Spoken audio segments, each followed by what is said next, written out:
Ito ang Wow Trending. House of Representatives humihingi na naman ang mga tambaluslos na congressman ng panibagong dagdag sa budget kung ang budget nila sa travel expenses nitong taong 2023 ay mayroong 2,027,045,000 na sobra pero hindi alam kung nasaan na napunta. At sa taong 2024 naman, ang budget na hinihingi nila sa travel expenses ay mahigit na 1,399,931,000 pesos. Bakit pa ba sila hihingi ulit at hihirit ng panibagong dagdag na budget na nagkakahalaga lang naman ng 12.5 billion pesos? Matandaan na parang naulol itong mga tambaluslos dati nang maubos sa loob lamang ng 11 araw ang confidential fund ng Office of the Vice President na nagkakahalaga ng 125 million pesos. Kahit alam naman nila na dumaan ito sa tamang audit, bakit pa ba sila hihirit sa Bicameral Conference Committee meeting na matatapos na ang taong 2023 nitong Disyembre? Anong meron? Dahil nga sa last minute na request ng mga tambaluslos na congressman, umalma si Senador Coco Pimentel.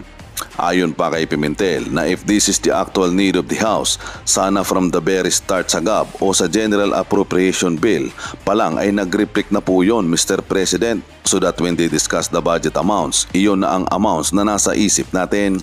Yung mga inaasahan kong senador, Robin, Bato, Bongo, Tolentino, Cayetano siblings, bakit ayaw nilang magtanong sa hinihinging mataas na budget ng House of Representatives? Kailangang malaki ang budget para sa super early campaign. Kailangan niyang magpapogi, magbuhat ng isang sakong sibuyas, mag-traffic sa EDSA, etc. Nakakagalit naman yan. Ang daming naghihirap dahil sa mahal ang bilihin, tapos tong mga congressman na to nagpapakasarap lang sa pera ng bayan. Lang po ang ingay po nila. Bakit may budget na hindi na-account?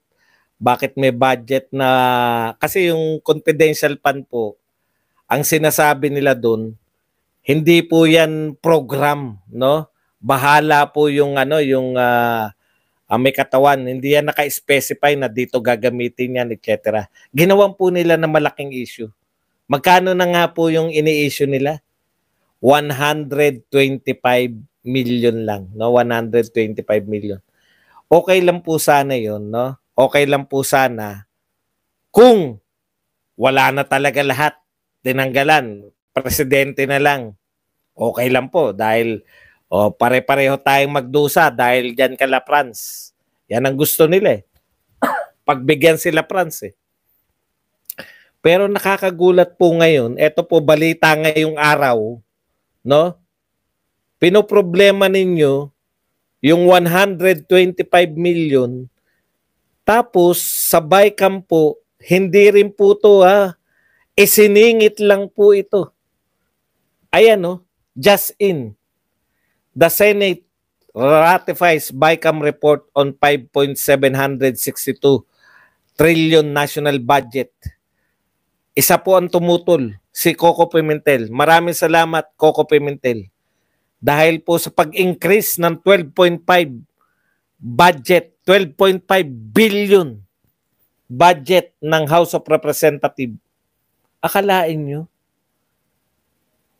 ilang buwan ninyong binakbakan. Hanggang ngayon, binabakbakan nyo yung 125 million na confidential fund ng Vice President. Tapos kayo, sa BICAM, nagdagdag kayo sa House of Representatives ng 12.5 billion. Hindi po pinag-usapan yan dun sa sa House of Representatives. Dinagdag po yan sa BICAM. Ayan sa BICAM na po dinagdag yan. Sabi ni Pimentel, ginawa na yan last year. Bakit ginawa pa rin po ngayon? Paano po yun? Pagdating sa inyo, budget ninyo, House of Representatives, problema ng lahat. Gusto nyo problemahin ng buong Pilipinas yung 125 million ni Sara Duterte. Talagang hinimay-himay ninyo ang haba ng usapan. Ilang araw ginastos? 11 days lang. Todo pinasama ninyo si Sara Duterte. Salagang 125. Yung pala dadagdagan nyo ng 12.5 billion. Hindi nyo po tinlalakay yan. Sa House of Representative, dinagdag nyo na lang yan sa BICAM. Grabe. Nagdagdag sila ng sarili nilang budget, hindi po nahiya. 12.5 billion. Anong katwiran nyo sa tao? Pinasama ninyo si Sara Duterte dahil sa 125 million, Vice Presidente ng Pilipinas. Tapos kayo, magdadagdag kayo walang kaabog-abog 12.5 billion pesos. Alam niyo po ba kung ilang sa 1 billion, ilang 125 million? Napakarami po.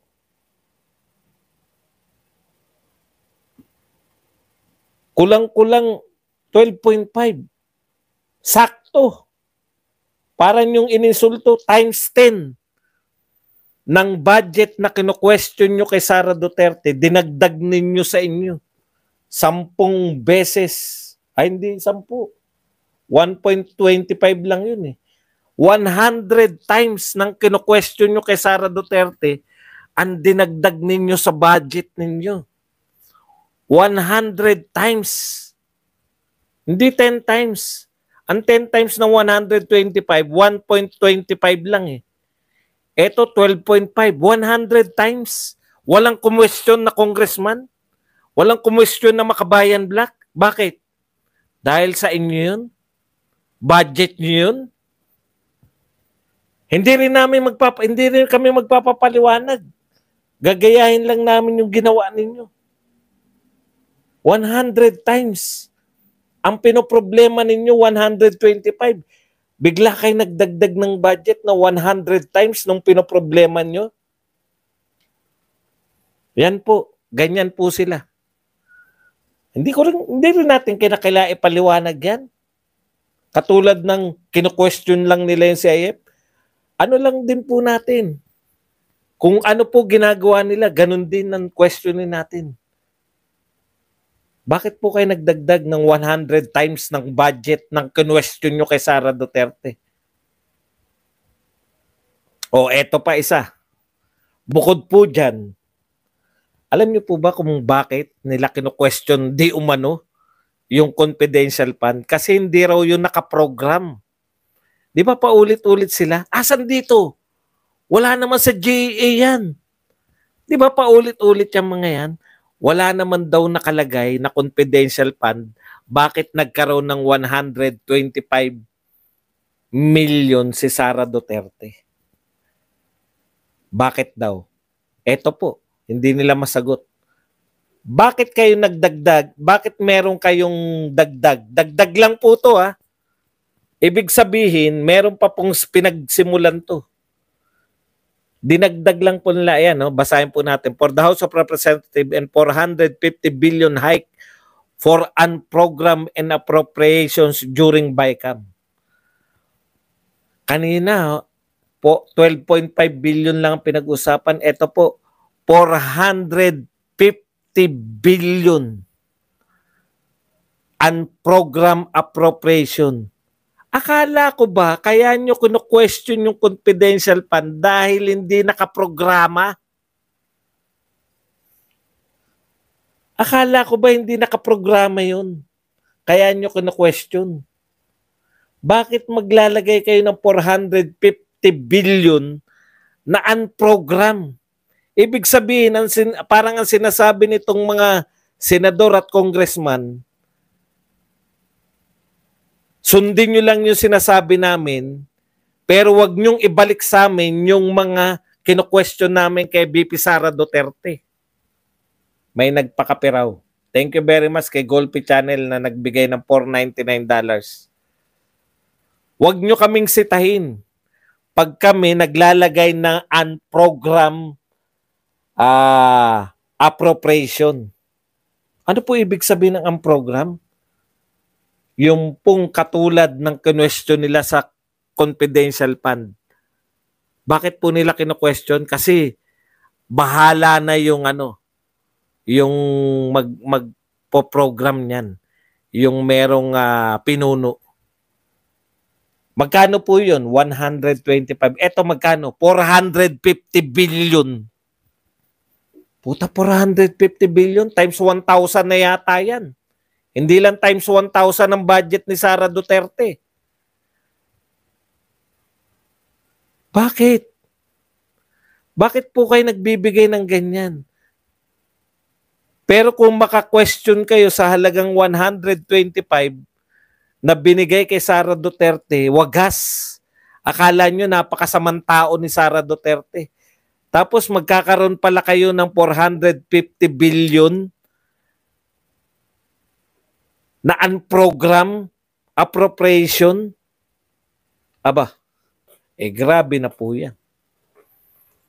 Matindihan na po yan. Para nyo sinasabi, pwede namin punahin si Sara Duterte sa halagang 125 million. Pero kaming mga congressman at senador, hindi kayo pwedeng pumuna sa amin sa halagang 450.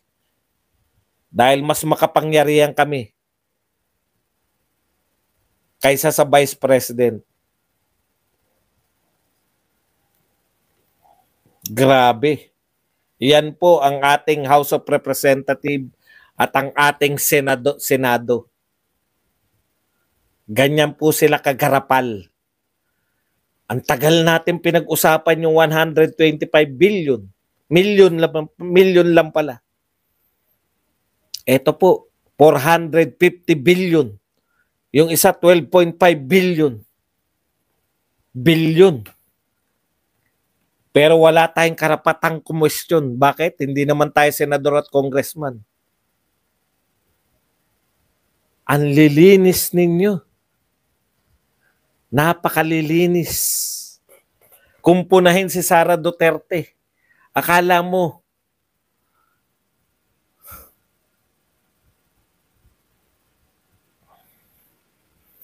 yan lang po ang ating topic. Pwede na po tayo magtanong.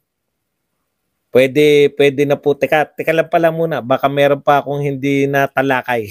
Saglit lang, sayang naman. Unprogram. Grabe. Yan po. Hindi po natin tatantanan yan. Ito po. Ito na naman wag na. Wala na sa Wala na sa hulog.